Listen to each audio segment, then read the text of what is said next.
I think there are several things that enter into this phenomenon in terms of how do we get the adequate services within the African American culture.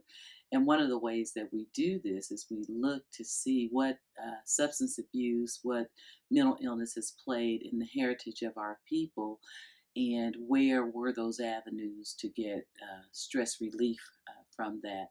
Some of the stigmas within the African American community is you don't tell your business to people, and we know in in psychological services that there's a piece to open it up about those things that concern you, and so there are trust issues around that come from uh, the historical pieces to African Americans coming into the Americas, and how that whole social dynamic came together in terms of when you're in stress and when you're in pain.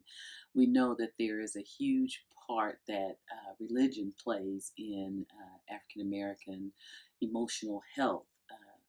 However, we have got to get past the just pray about it piece to that. We're seeing suicide rates of young African Americans go up continuously. We know that in the criminal justice system, many of our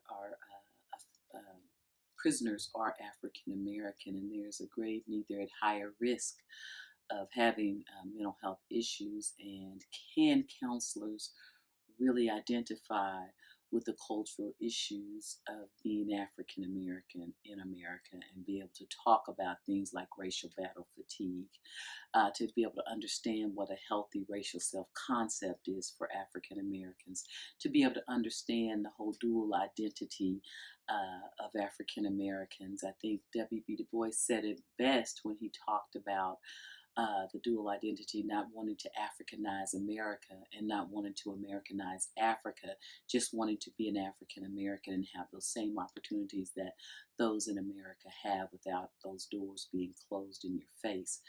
And so, and that thus is some of the trust issues.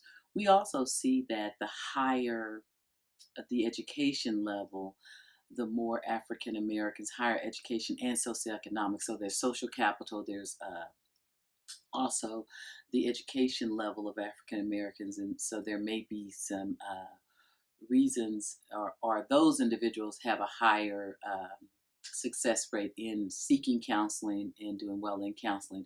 However, when you look at the demographics of poor African Americans, then we're still seeing that most of the time, and this is where the stigma comes in, most of the time they're in treatment by threat or force. You go to treatment or you don't get your kids back. You go to treatment or you go to jail. These are conditions of probation or conditions of getting some other type of services. And so we've got to break down those stereotypes.